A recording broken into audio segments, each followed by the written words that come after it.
Përshëndetje, ju njohim më gjërësisht me edicionin kryesor informativ këtu në TV. Ndër të tjera do të ndiqni.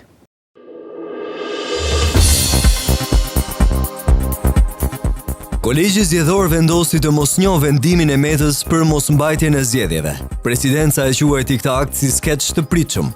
Komente kanë bërë dhe opozitarët që thonë se 30 qershori nuk e njohin si datë të zgjedhjeve dhe këtë javë do të përshkallëzojnë protestat.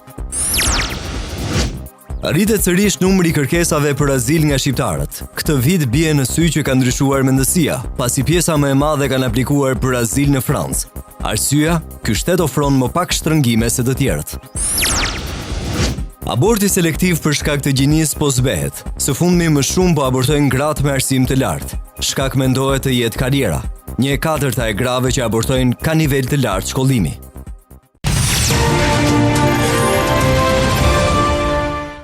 Pas KQZ-s, sot edhe kolegji zgjedhor hodhi poshtë vendimin e Metës për anullimin e datës së zgjedhjeve. Kërkesa e kolegjit u drejtua nga një aleat i Ramës, Idajet Beqiri, që arsyetoi se u detyrua të kërkonte çregjistrimin e partisë, pasi pas vendimit të Ilir Metës kishte shumë dilema ligjore. Zyra e medias së presidentit e konsideron vendimin skeç të radhës. Kolegji zgjedhor, njësoj si Komisioni Qendror i Zgjedhjeve, ka lënë në fuqi datën 30 qershor për zhvillimin e zgjedhjeve vendore, duke hedhur poshtë vendimin e presidentit Ilir Meta, që dekretoi këtë datë. Kolegji zgjedhor i Gjykatës Apelit Tiranë, pasi kthehet nga dhoma e Këshillimit, vendosi përfundimisht rrëzimin e paditësisë së paditësit partia e Komitetit Kombëtar. Vendimin kolegjit zgjedhor e mori pas shqyrtimit të kërkesës së bërë nga Partia për Unitet Kombëtar, pjesë e koalicionit të majtë, që kishte kërkuar çregjistrimin nga zgjedhjet për shkak të dilemave ligjore, që u shfaqen pas anullimit të datës së zgjedhjeve nga Meta. Idajet Beqiri, kreu i PUK, sqaroi të gjitha arsyet që e çuan drejt kolegjit zgjedhor dhe hapin pas këtij vendimi. Unë mund të kem mendime individuale, personale të mia, si jam avokat, jam jurist, ditë analizoj në çdo lloj pikpamje atë dekret, por problemi ishte që vendimarrja e jon ishte mbi të gjitha politike dhe juridike. Dhe gjetëm zgjidhje më të mirë se sa kjo, që organi më i lartë i caktuar nga kodi zgjedhor për të vendosur, ka të drejtë Komisioni Qendror i Zgjedhjeve apo ka të drejtë Presidenti i Republikës në rastin konkret, kur me kod zgjedhor autoriteti më i lartë i zgjedhjeve është Komisioni Qendror i Zgjedhjeve dhe vendimarrja e tij kontrollohet nga kolegji zgjedhor, zgjodhëm këtë rrugë dhe nuk bëm gabim. Ky vendim i kolegjit zgjedhor duket se nuk ishte i papritur për presidencën. Kjo pasi zëdhënësi i saj, Tedi Blushi, menjëherë pas shpalljes së vendimit, reagoi duke shkruar: "Asnjë surprizë nga skeçi i radhës i orkestruar prej kohësh." Menjëherë pas vendimit të kolegjit zgjedhor kanë reaguar aleatët e Bashës. Dashamir Shehi, pas një takimi në Selim Blu, tha se vendimi i kolegjit nuk njihet nga opozita. Madje trupën që dha vendimin e quajti fatkeqe. Ai lajmëroi protesta edhe më masive. Për opozitën, vendimi i kolegjit zgjedhor që lënë në fuqi datën 30 qershor nuk ka asnjë vlerë dhe nuk do të përbëjë kthes në aksionin e saj. Aleatët e Partisë Demokratike u takuan me Bashën dhe pas takimit, Dashamir Shehi deklaroi se dekreti i presidentit Meta është në fuqi dhe atë njeh opozita. Kolegji janë disa fatkeqë, i ka rasti i keq, marrin ca vendime të vështira për veten e vet, jo për ne, se ne nuk i njohim më këto vendime. Ne do shkojmë të përballemi në çdo cep të Shqipërisë me këtë juntën e re politike. Ne këto zgjedhje nuk i njohim edhe herë, me datë 30 nuk do të ketë votime. Opozita këtë javë që përkon me 30 qershorin e quajti kulminacionin e protestave. Kjo javë do të kulmojë në protestën popullore, në një raport krejt ndryshëm me mediat, por të përcjell këtë ide fikse që kemi prej 4 muaj, që këto nuk janë zgjedhje, ne nuk e njohim, këto janë votimet e zotit Rama. Ilir Meta nuk mori pjesë në Komisionin e Ligjeve. Ai ishte thirrur që të sqaronte arsyet e anullimit të datës së zgjedhjeve. Kjo në një farë mënyrë ishte e kuptueshme pasi më herët e quajti procesin të diktuar politikisht. Në mbledhje mes deputetëve nuk munguan as debate, të cilat ju ftojmë të ndjekim. Presidenti Ilir Meta, edhe pse ka një javë që ka marrë njoftimin për të sqaruar në Komisionin e Ligjeve arsyet pse anuloi datën 30 qershor për zgjedhjet lokale, nuk u paraqit. Me sa duket ai është mjaftuar vetëm me letrën drejtuar kuvendit disa ditë më parë ku e quajti procesin kundër tij të rrem dhe të diktuar politikisht. Megjithatë, socialistët në komision rreshtuan argumentet kundër tij dhe rënduan akuzat. Si mundet të justifikojmë ne Presidentin e Republikës në këto veprime të qartura? Nëse është i paaft, është edhe ky një motiv shkarkimi. Mbledhja e Komisionit e Ligjeve për shkarkimin e Ilir Metës u shoqërua edhe me debate dhe shkëmbim batutash mes deputetëve socialist dhe ata opozitar. Dekreti i presidentit nuk është llastik për të mbathura, që mund të hapet sa herë dhe sa duash. Kontrolloni antarët e komisionit si flasin. Nuk jemi këtu në komunizëm. Të lutem. Zoti Bravo, mbaroj komunizmin. Të lutem, zoti Gjoni. Mbaroj komunizmin. Dhe vetë deputetët e tjerë të opozitës patën përplasje mendimesh lidhur me shkarkimin e Metës. Presidenti, detyrën kryesore ka të veprojë si bon padre di familja, një baba i mirë i familjes. Kjo detyrë kaq e rëndësishme për mendimin tim mungoi. Vota jonë natyrisht është kundra edhe ndaj presidentit, po edhe ndaj kryeministrit, që këtë luftë, edhe kur kanë dashuri, edhe kur kanë urrëtie, e kanë përdorur për të marrë pushtetin vetëm për të plaçkitur shqiptarët. Sjellja politike në këtë rast nuk është në përputhje me interesin kombëtar, që votoj kundër kësaj procedure. Votat e deputetëve të opozitës së re në parlament duket se nuk do të jenë të gjitha pro shkarkimit të Metës, në një kohë që dihet që vetëm me të vetat, mazhoranca nuk ja del dot ta ngrejë Ilir Metën nga karriga e presidentit.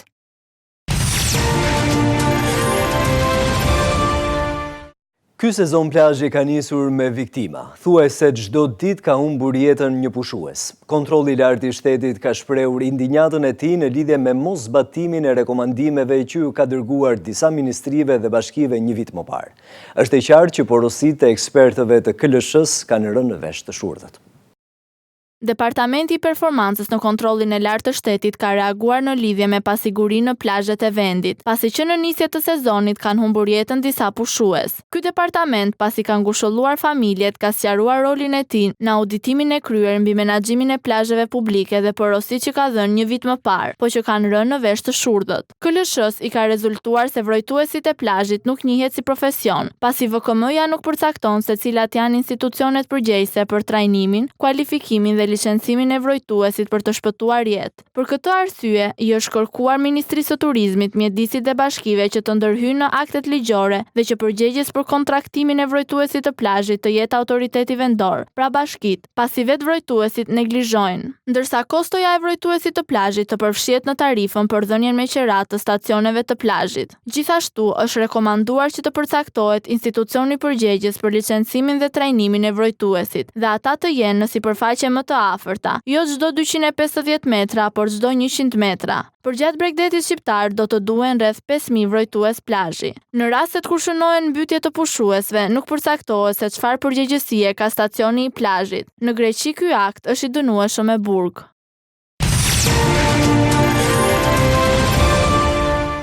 Tendenca e shqiptarëve për të lënë vendin nuk po shuhet. Edhe në 3 muajt e parë të këtij viti, numri atyre që kanë kërkuar azil ishte më i lartë se një vit më parë. Por gjithashtu vërehet një ndryshim në lidhje me shtetin që preferohet më shumë. Këtë vit interes më të madh ka pasur për Francën. Shqiptarët vijojnë të trokasin në dyert e botës për të përfituar azil. Në krahasim me 3 muajt e parë të 2018-s, në të njëjtën periudhë të këtij viti, kërkesat për azil janë rritur me 26%, ose numri lëvizi nga 1310 në 1645. Të dhënat e publikuara nga Eurostat vlerësohen si shqetësuese. Rreth 43% e totalit aplikuan për azil në Francë. Për momentin, shteti francez ndjek politika më të lehta në lidhje me azilantët dhe prekosh Franca është bërë një destinacion kryesor i shqiptarëve. Vetëm gjatë 2018-s numri azil kërkuesve në Francë ishte 8280 nga 19000 aplikime që ishin bërë në të gjithë vendet e Bashkimit Evropian. Rreth 41000 shqiptar kanë aplikuar për azil në Francë që prej vitit 2009, duke u renditur vendi i dytë pas Gjermanisë me numrin më të lartë të azil kërkuesve. Por vitet e fundit shqiptarët po synojnë më tepër Francën, pasi familjet kanë më shumë lehtësi për të rritur fëmijët. Në periudhën 2009-2018, numri i aplikimeve për herë të parë për azil nga shqiptarët në të gjitha vendet e BE-s është 178515 aplikime, duke u renditur vendi ari i Europës për nga numri i lartë i azilantëve. Rekordi u arrit në 2015 ku kishte rreth 69.000 aplikime për të zbritur në rreth 33.000 në 2016 dhe 26.000 në vitin 2017. Për hir të një djali, gratë shqiptare ndër vite kanë kryer shumë aborte duke shkelur dhe ligjin. Ky fenomen është disi në rënje vitet e fundit dhe është zëvendësuar me abortet nga gratë intelektuale. 1/4 e aborteve në 2018 është kryer nga gra me universitet, pasi nuk duan të ndërpresin karrierën.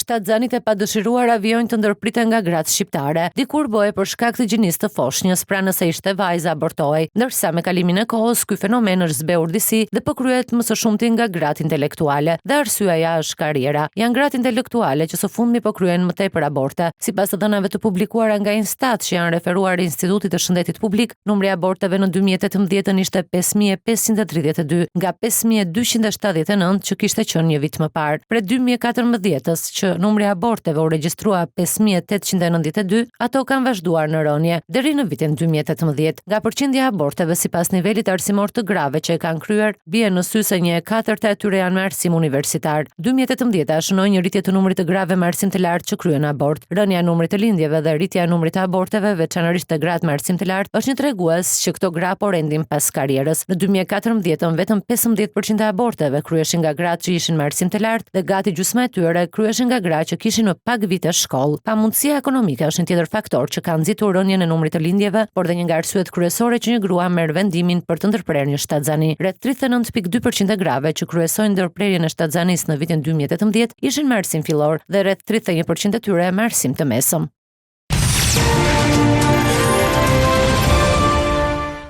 Në këto ditë të nxehta të gjithë janë gati të lënë punën dhe të pushojnë, por pushimeve duhet i kushtojmë rëndësi edhe gjatë pjesës tjetër të vitit. Pasi sipas një studimi të fundit amerikan, sa më shumë ditë të qetësohemi, aq më pak jemi të riskuar nga sëmundjet e zemrës. Qofshin në plazh, buzëdhetjet apo në mal, pushimet janë gjithmonë një zgjedhje të cilat i kërkojmë dhe mundohemi t'i realizojmë. Dhe në këto ditë të nxehta, të gjithë ndjejmë nevojën për t'u larguar. E në fakt, një studim i fundit ka arritur në përfundimin se largimi nga puna dhe shtëpia ndikojnë në shëndetin ton, duke forcuar zemrën. Sipas specialistëve amerikan, sa më shumë pushime të marrësh gjatë vitit, aq më pak i riskuar të kesh probleme me metabolizmin, si për shembull me hipertensionin, kolesterolin, të dyja faktorë që çojnë në prekje nga sëmundjet e zemrës dhe diabeti tipi 2. Ekspertët analizuan se njerëzit që merrin më shumë pushime në 12 muajt e vitit kishin më pak mundësi të vuanin nga sëmundjet kardiovaskulare. Në eksperiment u morën 63 punonjës, të cilët kishin të drejtë për pushime të paguara. Punonjësit dhanë mostra të gjakut dhe të dhëna të tjera të metabolizmit. Pjesëmarrësit u intervistuan gjithashtu për çdo pushim që kishin marrë gjatë vitit. Në 12 muajt e fundit, ata gëzonin mesatarisht 5 herë pushime dhe përdorën rreth 2 javë pushimi. Rezultatet zbuluan se ata që morën më shumë pushime kishin më norma më të ulta të sindromës metabolike dhe për çdo pushim shtesë që morën, rreziku i sindromës metabolike u ul me 24%. Në përgjithësi, pushimet përjetohen si ngjarje pozitive, nënvizuan mjekët. Hulumtuesit besojnë se pushimet na lejojnë të çlirohemi nga puna dhe jeta e përditshme. Kjo është e rëndësishme, duke patur parasysh dhe rolin ndikues që marrëdhëniet shoqërore kanë në shëndetin fizik dhe psikologjik. Sindroma metabolike është e modifikueshme dhe mund të lehtësohet thjesht duke marrë më shumë pushime. Hulumtimi sugjeron se nëse njerëzit përdorin më shumë pushime që u ofrohen, do të përkthehen në një përfitim të prekshëm shëndetësor. Nëse mendoni se tradhtia është shkaku kryesor i divorcit, e keni gabim. Besojeni apo jo, problemet e komunikimit janë në krye, pasi përfshin arsyet kryesore që martesat dështojnë.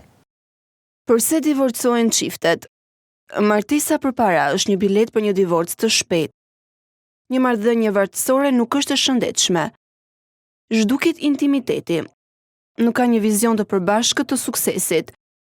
Çdo çift ka mosmarrveshje, secili partner duhet të ndihet i respektuar. Ndër të tjera në këtë edicion kryesor informativ ndoqët.